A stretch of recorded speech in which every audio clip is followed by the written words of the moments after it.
So Hello, everybody. I'm going to just sit casually because it's a casual talk. So Perfect. I wanted to bring iced tea, but I did not know if you like it. Of course. You like it? Who doesn't like iced tea? Ah, shit. I should have. Okay. For your next guests. No, I didn't actually get any guests, anything, because I'm so tight with my budget. So anyway, sure. But yeah, after a long time, I think you're so busy with your own content that you hardly get time.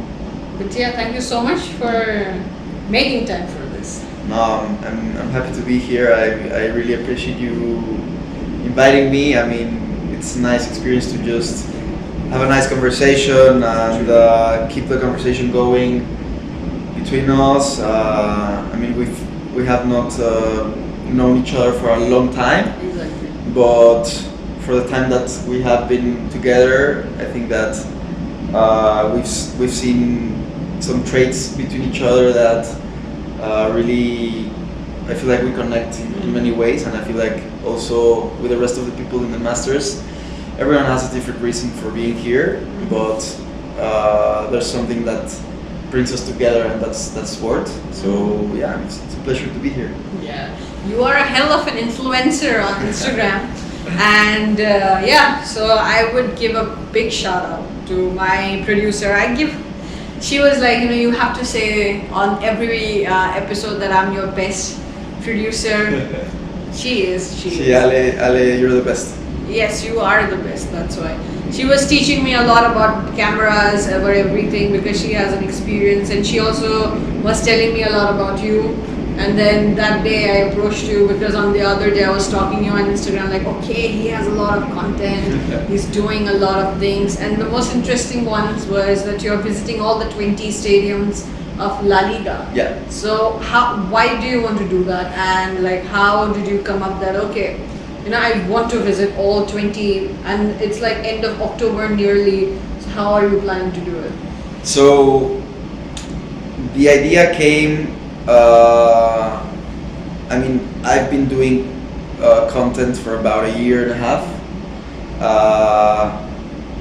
Before going to Madrid and going abroad and living in Mexico City, I decided to start this personal project, which is going around stadiums and recording the experiences, and I found a way of connecting two passions of mine. One of them is sports and going to stadiums, and the other one is filmmaking and creating videos, right? So yeah, I mean, being in Europe, and if you compare it to North America or Mexico in my case, traveling is not that easy or that cheap when you compare it to Europe. And one of the main reasons was I'm living in Madrid. I also want to travel a lot, and I wanted to do a project where it had different chapters, and every chapter added something to the show or to the series. So that's when I decided to start a show on going to every stadium in Spain. And I mean, the mentality behind it is, of course, knowing I don't know most of those stadiums, so it's gonna be a first time for me in most of them. And so, of course, first of all, going to new stadiums, it's amazing. It's something I really love doing. And second of all, I feel like eventually, when the content starts growing in terms of audience, people will catch on and will see that it's part of a show. So let's say one of the 20 episodes, let's say episode number 7 goes viral or whatever, it pops off.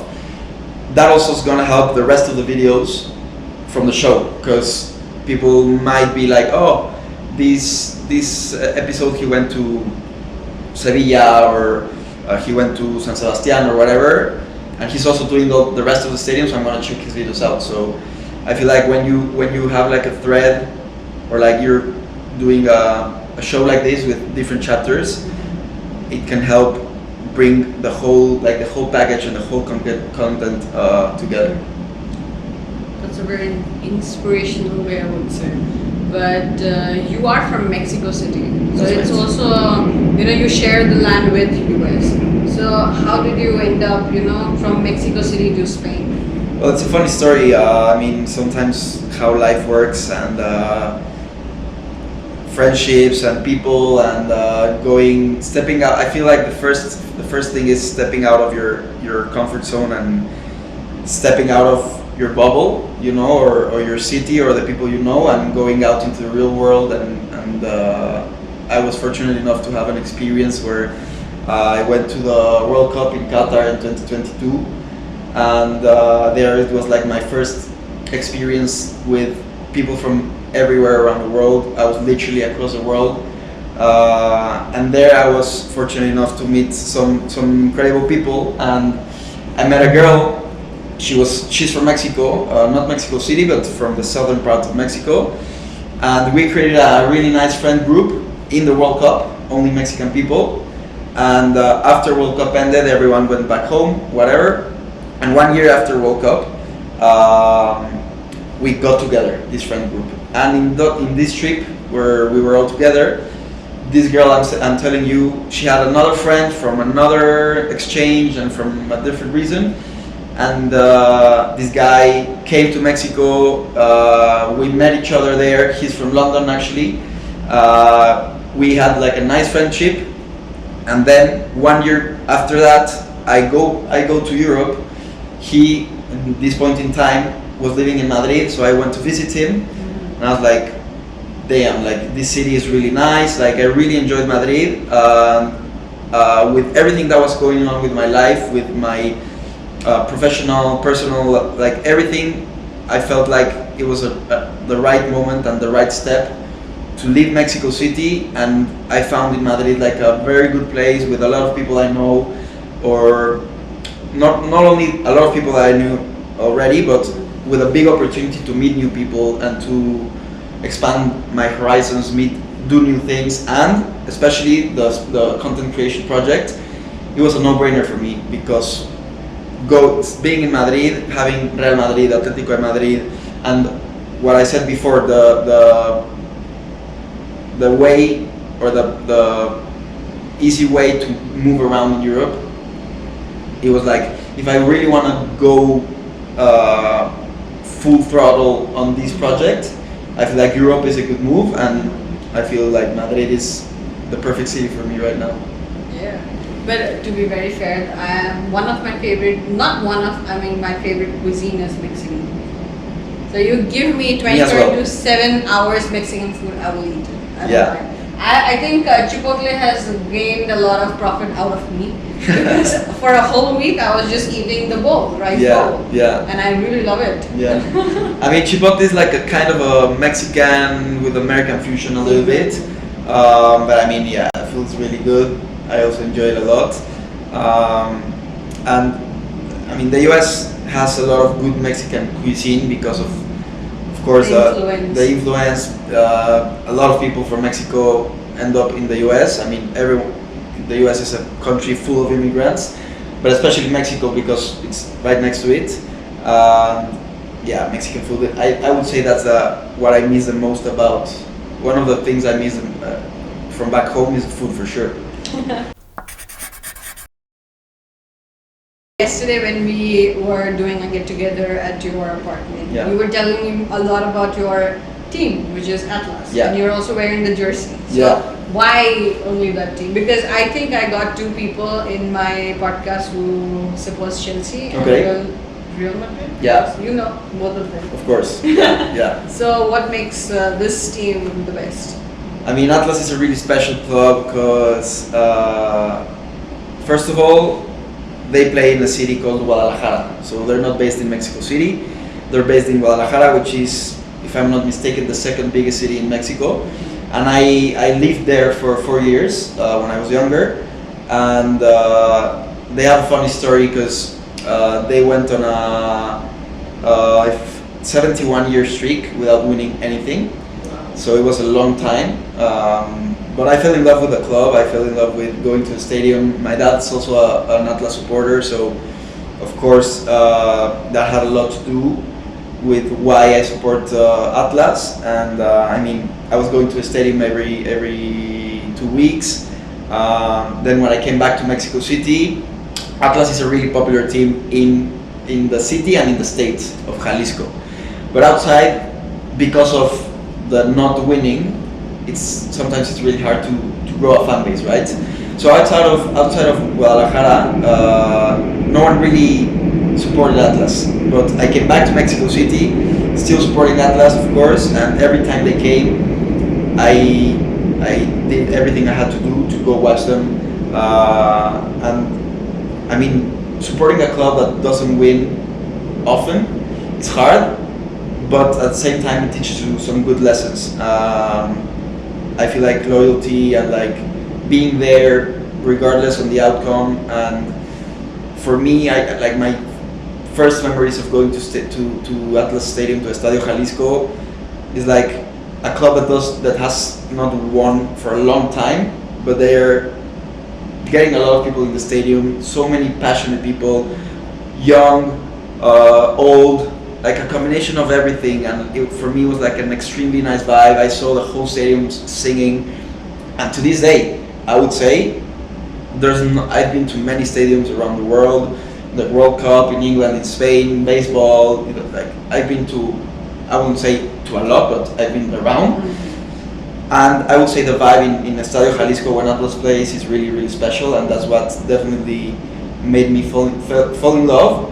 And I mean, I've had a lot of rough seasons, and especially people older than me that supports this club more than I do. But we were fortunate enough to, in 2021, not only break the 71-year streak without winning anything, but we won back-to-back, so 2 seasons in a row.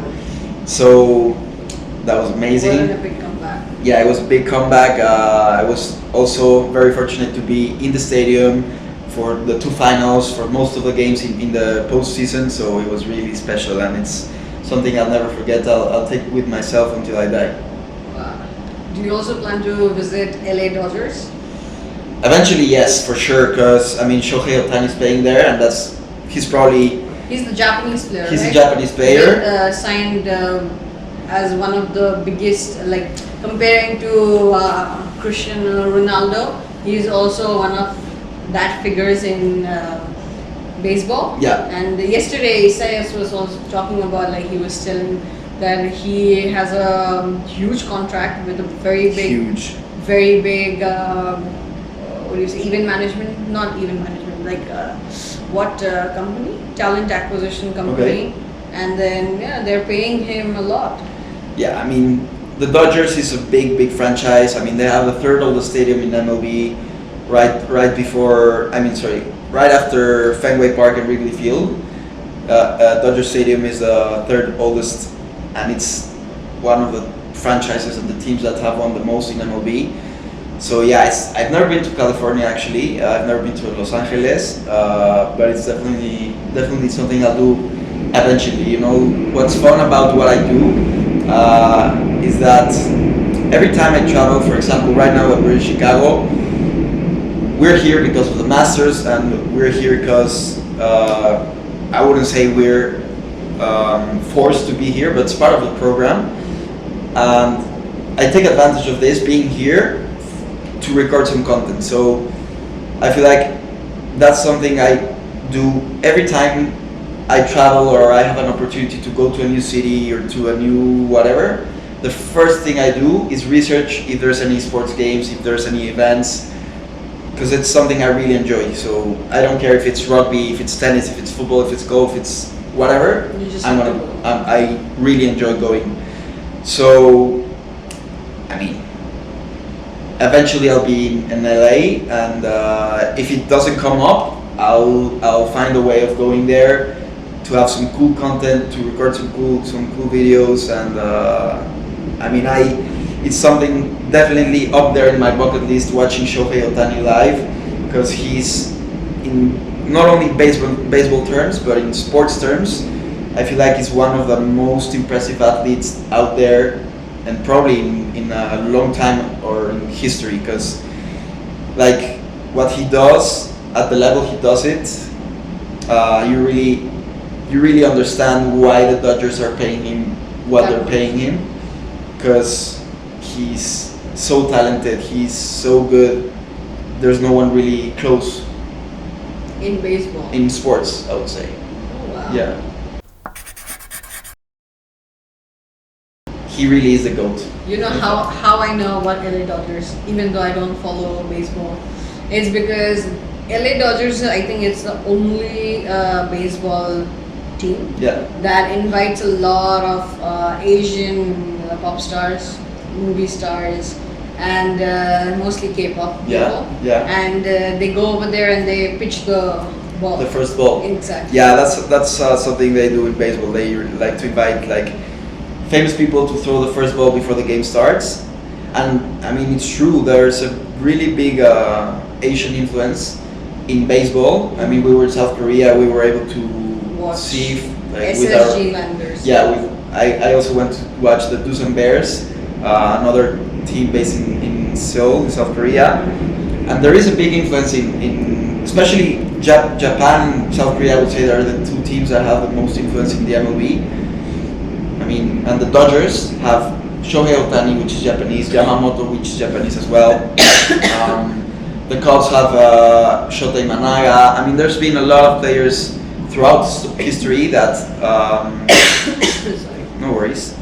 There's been a lot of Asian people coming to MLB, and like when they're here, the people really show up. Like if there's Japanese players in the Dodgers, there's gonna be Japanese people at the stadium, and it's interesting to see because sports has a lot of things, but one of the most interesting things to see in sports, the power of sports to bring in people from other cultures just because of a sport, you know. I feel like the Dodgers and the Asian market is a really good example of how first it could be a player and then K-pop artists, or for example yesterday we were watching the Lakers. Yeah, they had a Korean company sponsoring exactly. them. So yeah, I mean it's one of the things that sport, like one of the powers of sport, and they have many. I think mostly the Asian countries, they sponsor in the sports that they have. Yeah. Basketball is also very influenced in China, in Korea, in Japan, I think. I'm not sure about Japan. But baseball is something really big. Yeah. And also a lot of other sports that are growing, which is esports. But yeah, have you ever been to any esports? I've never been to an event. I'm not that into esports. I mean, I would say that between all the sports out there are many that I'm interested in, and just so much time, you know. Like sometimes it's hard to keep track on Premier League, La Liga, Liga MX, baseball, American football, and I mean esports. I know it's a big industry and it's growing every day. But no, I've never had the opportunity to go to like a live event. It's something I would definitely look forward to doing. But do you consider esports in sports? Yes. I mean, in basic terms it is. It maybe doesn't require as much physical activity as other sports, but it definitely requires some hand-eye coordination, some mental agility. I mean, chess as well, darts. They're sports that don't really require a lot of movement, but they do require other skills. So yeah, I mean, for something to be a sport, there's a definition of many things. It has to be competitive, it has to be organized, it has to have rules, and so on and so forth. And I mean, esports is inside this definition. So yeah, I would say it is. But apart from you being so passionate about, you were like talking about your past journey before doing content or before even coming for masters.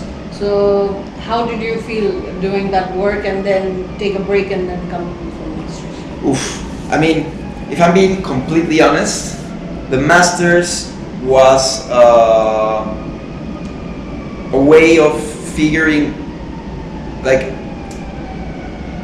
I've never been the biggest fan of going to school.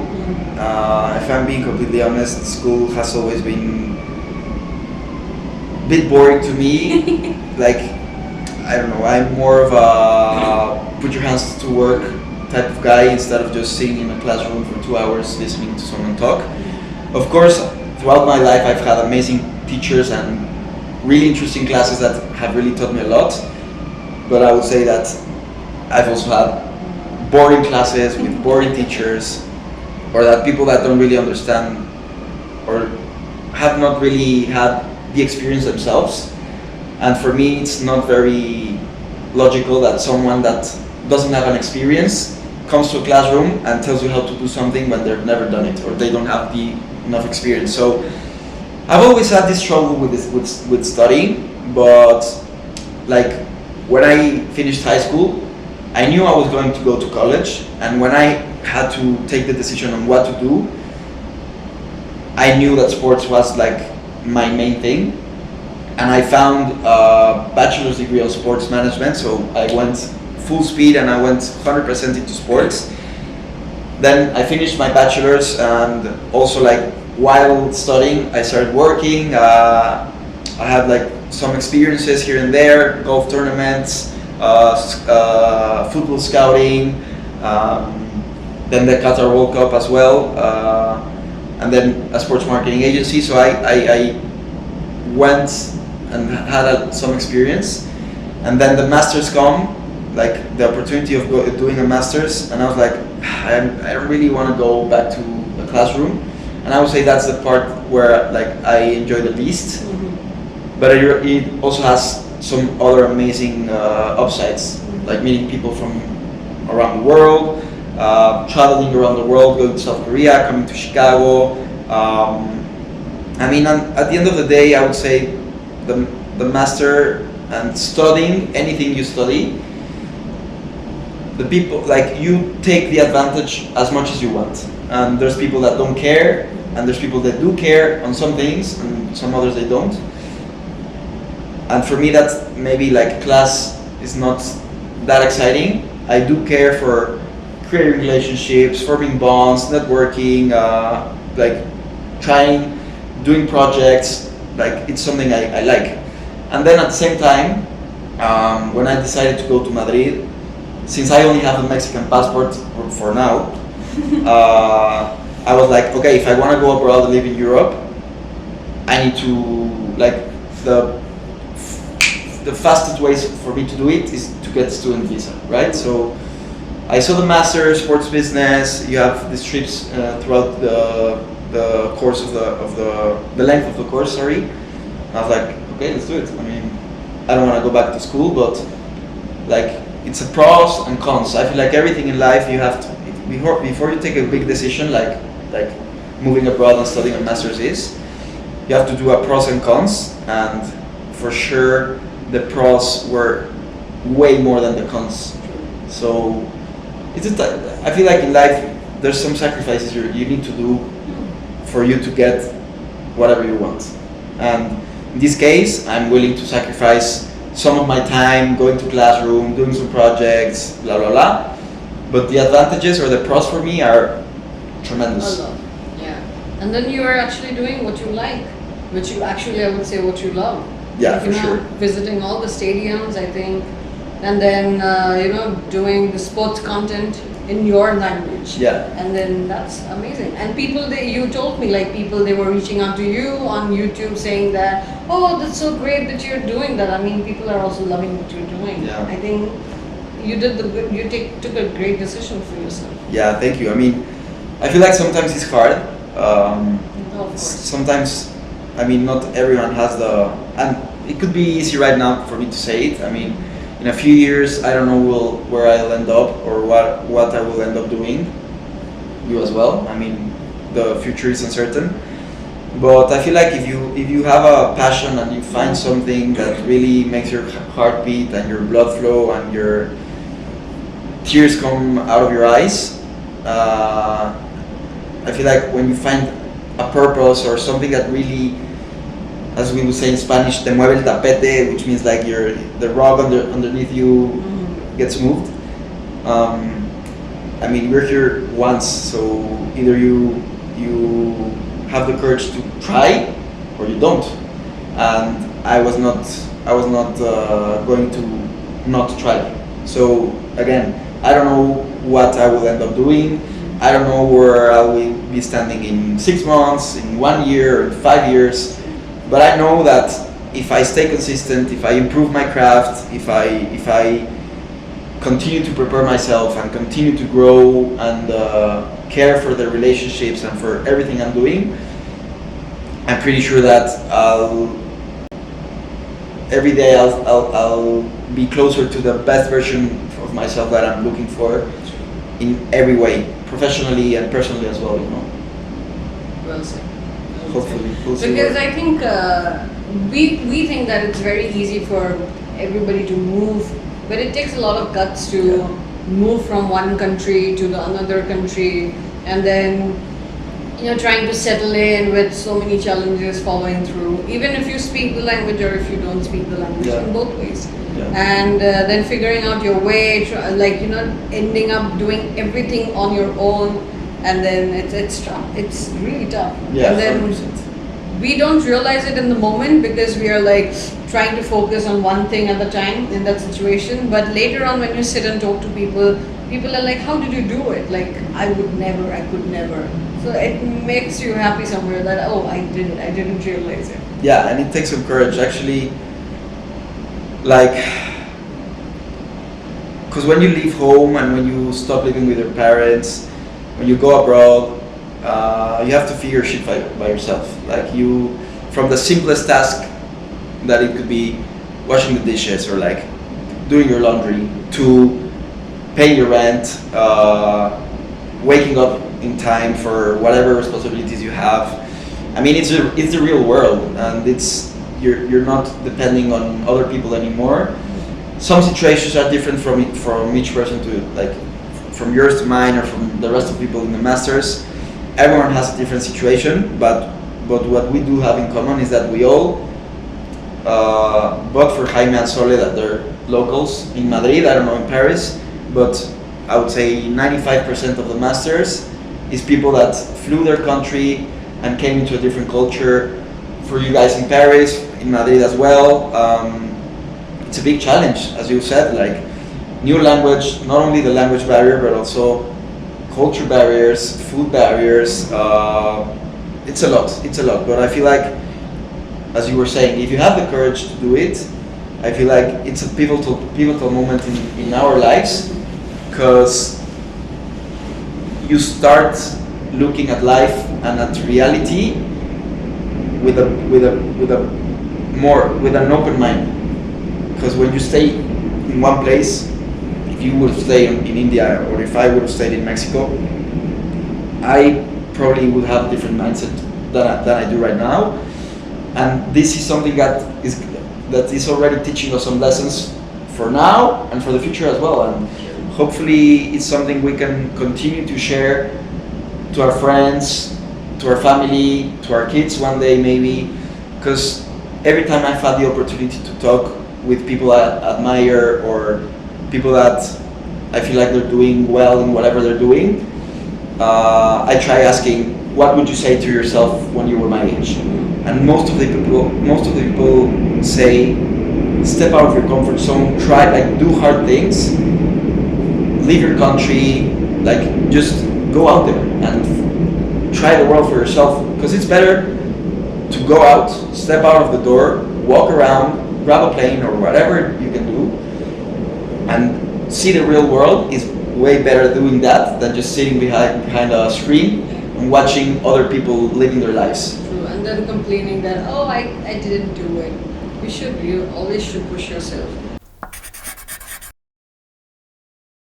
There are some interesting, reels and YouTube videos are coming out. So do you want to say something about it, or do you want to just keep it as a surprise for everyone? Well, right now I'm working on the La Liga show. I'm really, really excited.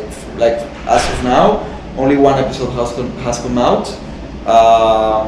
But literally, we go back to Spain, and one day after I have a game, and then the next weekend I have another game, and then like it's there's some cool things coming. The plan is to go to Real Madrid Barcelona, which is the most important match in football probably in the world. So it's gonna be fun. It's gonna be exciting. And right now I'm working also on some Chicago videos. I was fortunate enough. Chicago Cubs, Chicago Bulls. Like yeah, I mean, something I'm mentioning in the video is like Chicago is paradise for sports fans as I am, and especially in October, because in October is where the calendar of every major sport coincides, you know. In October you have baseball, you have basketball, you have hockey, you have football or soccer and American football as well, and it's the only month in the 12 months of the year where you can go or watch every sport. So it's pretty cool that we were fortunate enough to be here in October. Yes. I'm working right now on the Chicago Cubs video.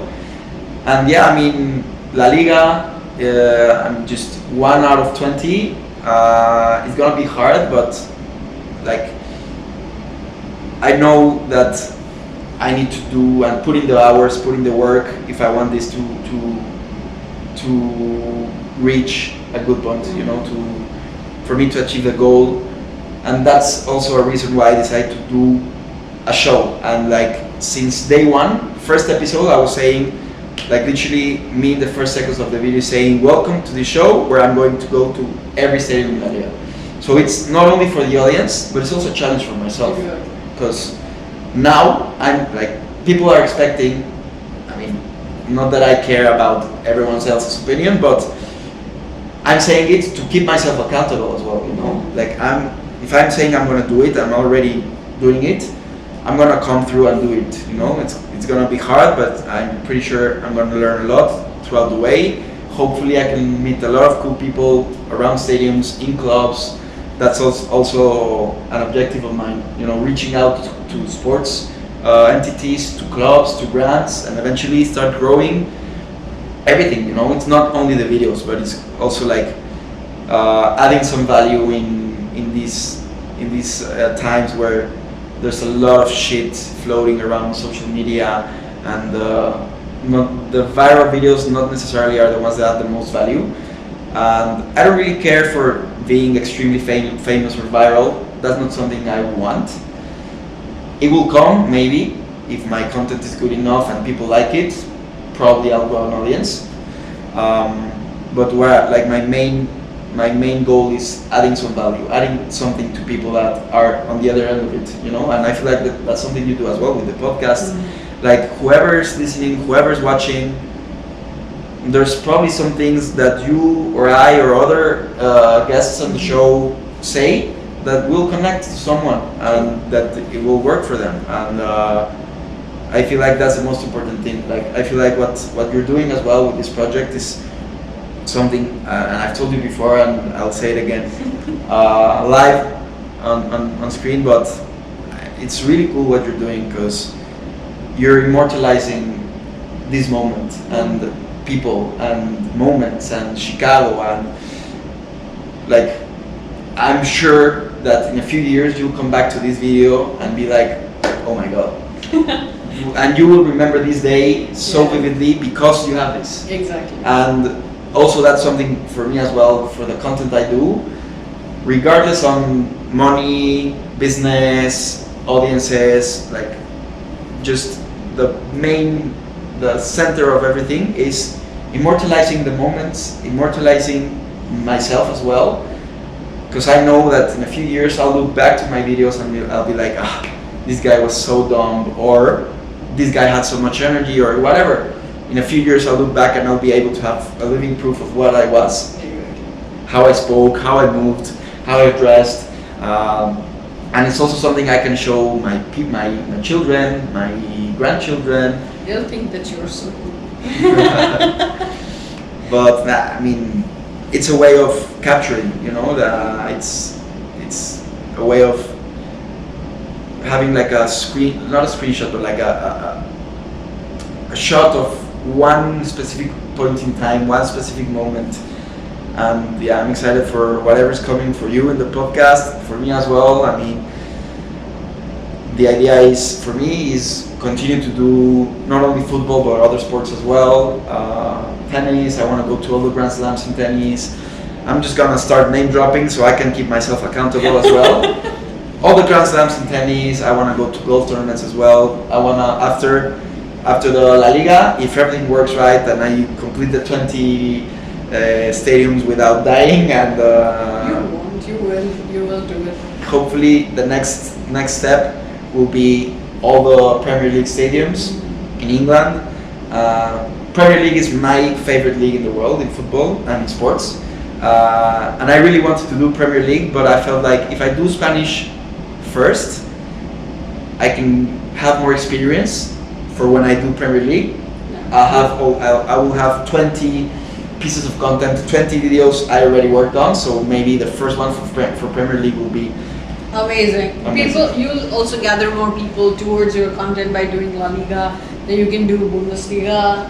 I mean, it's all in Europe. You can cover Bundesliga, and then when the Premier League season starts, then you just go and then bam. You have a lot of people. And we have the World Cup next year as well. I'm excited for that. I mean, you are already preparing yourself for the World Cup. Yeah. Where is it happening? So it's Mexico, US, and Canada. Anyways, you can come. It's in the same continent. Yeah. I mean, right now I'm in the planning stage. It's gonna the World Cup is gonna be played in summer of 2026. The first game is gonna be in Mexico City, where I'm from. It's gonna be very hard to get tickets, but I'll try my best. I'll do whatever it takes. I'm planning on doing some content there as well. I mean, having a World Cup in your own city I'm guessing it's amazing. Really amazing. So I'm excited for what's coming. I'm excited for what the future brings, and I mean whatever the future brings. And just continue to grow, continue to build, and just to close in this sense and this topic. Before coming to Madrid and before deciding to do the masters, when I was working in the sports marketing agency, I was account manager, dealing with the brands, sending emails every day, going into meetings. And I remember I was sitting there and being like, if I really wanna create a name for myself in this world, in the sports industry, that's a very closed industry. There's not a lot of people. It's a huge industry, but at the same time super small. Super small. Yes. So I was like, if I'm sitting behind a laptop sending emails to people that don't really know me, I don't know them, they don't really care for me, and I don't really care for them. Mm-hmm. If I really want to put myself out there, I'm gonna do my own thing. Mm-hmm. And that's one of the many reasons why I decided to do sports content. So I can reach out to teams, I can reach out to clubs, I can reach out to brands and be like, look, this is me, this is what I do. And as you were saying before, if I eventually grow an audience and build a community as big as someone else considers in an important company or whatever, instead of me reaching out, they are gonna be reaching out to me. So it's gonna happen very soon. Hopefully. Yeah, people are anyways appreciating your work, and I think by the time you finish 20 stadiums of La Liga, you'll already have a huge audience. Yeah. And then you're doing other leagues as well. I think by the time World Cup comes in, you already have audience in the back who are waiting for you to go to World Cup and then do the content. Yeah, I mean, imagine in the future, like, my dream job would be literally going to sports and going to events every weekend. Yeah. Like, that would be... You're gonna be one of the promoters of the event. That would be so cool. Yeah, maybe, I don't know, in 2 years, 4 or 5 years, whatever, Super Bowl, hey Joaquin, come and record the Super Bowl, or the World Cup, or tennis, or everything. Or maybe Luke and Bash's paddle unit, you can do the opening thing. As well. It would be so cool. As well, yeah. And also, like combining. I mean, it's nothing we've talked about much, but I also teach indoor cycling. I know. Yeah. I know that. I saw that. You're so enthusiastic. Wow. Yeah, I really love it. I mean, it's my own space where all this energy I have and all, like my personality really comes out there. You know, like I can be explosive and I can scream and I can, like it's my space. Therapy also. I really enjoy it. If you were in Paris, I would definitely go. Well, whenever you're in Madrid or in Mexico City, just call me up. Sure. You can come But anytime. for how long is the session? So normally it's 45 minutes. Some classes go up to an hour, so 60 minutes. So how many classes do you take? So I teach normally between 6 to 9 a week. 6 to 9, Yeah. and you are constantly on the cycle? Yeah. But I love it. It's something I enjoy a lot. Connecting with people as well, being able to be there for 45 minutes or 60 minutes and be in front of a crowd, regardless on if it's one person or it's 32 people. And like I've been doing it for 3 years, 3 or 4 years more How or did less. you start? It's a long story as well, but when I was in high school, I got an opportunity to work as a front desk at one of the different studios back in Mexico while studying. So I went into it, didn't think much about it. I was like, I'm just gonna use my time wisely, earn some money. I don't wanna ask my parents for money all the time, so I wanna make my own. And instead of just being lazy in my house, I just go and work. And I started working at this indoor cycling studio in Mexico, and at first I was terrible. I was so bad. I've never been in one of these bikes before, but one of the biggest perks of this job is that you could go into class for free, you know? So I started going in, because me being in the job, same. Like, I feel like I am very analytical with how I use my time. So every time I'm in a certain position or in a certain place or a certain situation, I stop for a second and I'm like, what can I do? How can I use my time wisely? So in the job, being front desk, there were many times where you were not really doing anything, right?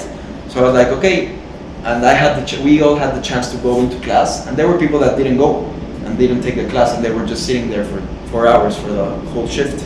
But I was like, I'm gonna go, I'm gonna train, blah blah blah. I was there for 3 years and a half, from 16 to 19 more or less. And then I started being better and better and better and better, and started going into different classes, different coaches, men, women, old, young. I started creating like my own class and my own vibe by absorbing the rest, you know, like seeing what I like about this coach and what I don't like about this coach, and what the music I like and the moves I like, and you know, I started like forming my own thing. And eventually I remember coaches of that studio coming up to me and being like, oh, you should teach, you should be a coach. And I was like, nah. At first I was like, no, it's not my thing. And then I was like, damn, maybe it's something I can do. I started training. I got rejected a few times, but I feel like rejection is part of it. I got rejected, and eventually someone said yes. And it's the same as I was saying before. You need to knock on doors. Not everyone's going to say yes, but someone is going to say yes, and that door will unlock some other doors. And it's crazy to think how, like, going back, right now I'm 24. Back then I was 16. So 4, 6, 8 years ago, I would never thought I would be teaching indoor cycling in Madrid. You know, like, it's something like seeing how everything has evolved and stepping out of the comfort zone and doing something for the first time. You're not gonna be good. The first time I stepped on the bike, or the first time I grabbed the camera, or the first time I grabbed the microphone, or the first time I had a ball on my feet, or a baseball glove in my hand, that was not good. Yeah. No one is. And if you're willing to put in the hours and work and improve, you're gonna improve.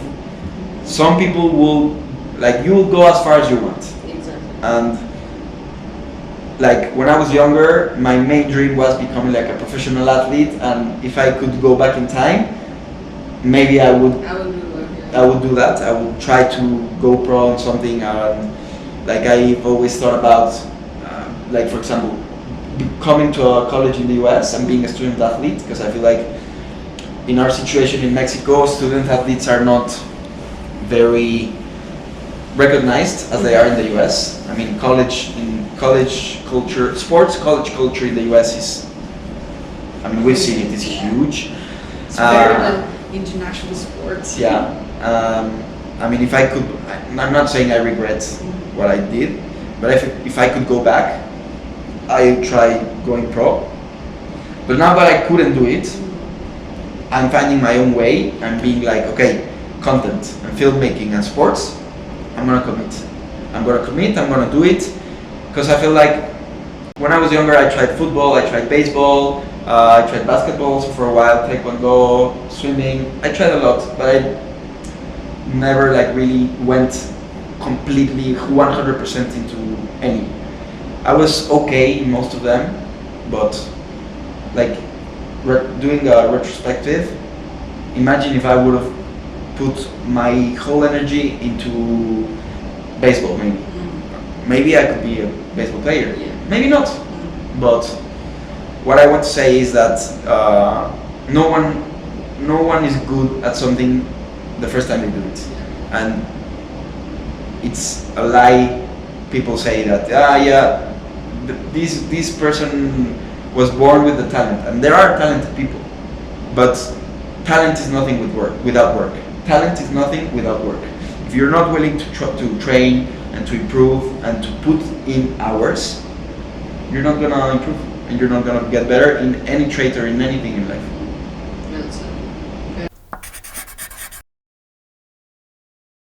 But yeah, what's your word of wisdom like that you follow? Oof, good question. I feel like related to what I was saying earlier, if you find something that makes you passionate, chase it, go for it. Don't settle. Don't take the safe path. Don't do what your parents tell you to do. Don't do what society tells you to do. If you inside you, if you don't feel that's the right thing, listen to your heart, listen to your mind, and chase your dreams. Because one day we will all die. One day this adventure or this whatever, it will end for everyone. Yeah. And it's our responsibility, it's my responsibility to make my life worth. It's your responsibility to make your life worth. And as well, along the way, we're gonna meet some other people as we are right now. And I feel like every time we have a chance to share something with someone else, it can be a moment, it can be a drink, it can be a talk, it can be anything. Along the way, we're gonna have moments where we interact with other people and just enjoy the ride, enjoy conversations, enjoy life, and just stay true to what you feel and what you think is right. Very good word of wisdom, I would say. But yeah, I think your story would be really inspiring for a lot of people, and I will definitely share your Instagram, your YouTube link on the description. Although I don't have so much followers like you, but I mean, followers are something that, as I said before, it will come. If it's something you want, you'll find a way of growing, you know? Yeah. So maybe right now, maybe you don't have that much followers, but maybe in a few years or in a few weeks or in a few months, you'll have a lot of followers and this video will Go viral. So, I mean, and then people from my content will go to your content to support you. And yeah. Wow. Yes, that'd be super cool. So thank you so much, Joaquin, for Thank you, doing Joaquin, this. for And I think I just realized that I did not tell your name in the beginning of the podcast. Yeah, I mean, you can do it now and you just clip it and put it No, first. it's okay. I'll just do it now. He is Joaquin from Mexico City. Hi everyone. I'm very happy to have been here, have this very enjoyable conversation. I mean, it's always nice to share and to listen to other stories as well. I feel like it's one of the best things about the masters we're doing is the opportunity to know people from around the world. Exactly. So different backgrounds, so different lives, so like we're all different, super different, and it's mind-blowing to realize that you come from India, I come from Mexico, we're the same age and we're completely different, but we're in the same room and we're sharing a conversation, and that's the beauty of life, and it's amazing to be able to share. And Yeah, I think the most beautiful part of doing a podcast is it helps me how to talk to people, and also I also gather so much stories, so much information about people as well. Yeah. Although it's very selective, like I'm selecting people whose story I want to put forward for in front of the camera and to make everybody listen to it. But still, I feel like I enjoy listening to people's story. So, and then now I can say that Joaquin was like this, and maybe some of the people, they don't know that thing about you. Maybe I would be the one knowing it. Yeah. But yeah, it's really nice to know someone in a better way. So it's not only about me helping people, but also it's me trying to get to know people as well. You're doing a very good task of knowing. I mean, the conversations you're having with most people is probably conversations that we don't have a lot with the rest. And you're absorbing everything. You're absorbing everyone's experience. You're absorbing everyone's knowledge, experiences, everything. So what you're doing, regardless on the camera in front of us, you're taking in and you're learning. Exactly. That's good.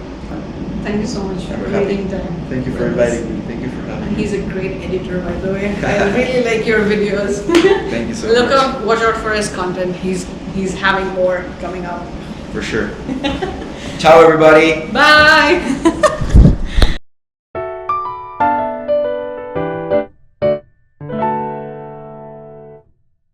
Very. I speak a lot. I'm sorry, guys. No, but you speak what is necessary for people to hear. You wouldn't say you blabber or just keep on blabbering, no. But you're saying you're making a point, so you always make a story first, then your point, and then you end with it. And that's absolutely how it should be. I appreciate it. It depends on every situation, because every person, every mind, everyone is different in their own way, and there's no truth for everyone. But there are some things that could apply to you that apply to me as well, and to other people as well. So I'm gonna talk in like from my point of view and from my perspective. But I felt like this was really the perfect moment. Like I saw an opportunity, I decided to go for it. I could have said, no, I'll do it later in life, I'll stay comfortable in Mexico.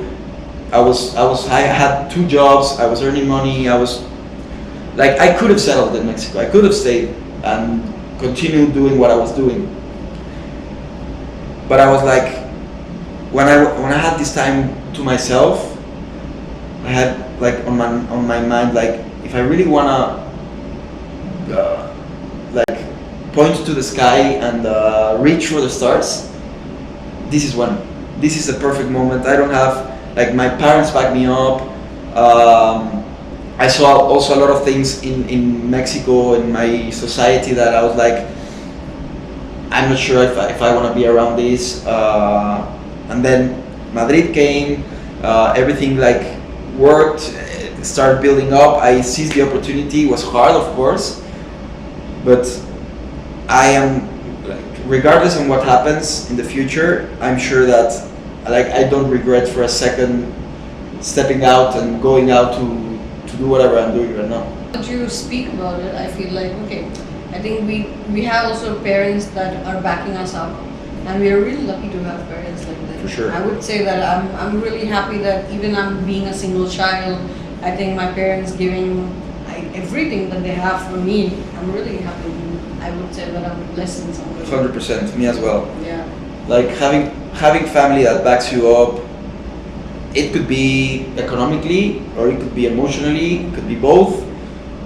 Whatever. But having, like, in a strangely fucked up world where we live in nowadays, and with all the shit that's going on and everything that's going and happening, having a family and having two parents and like being able to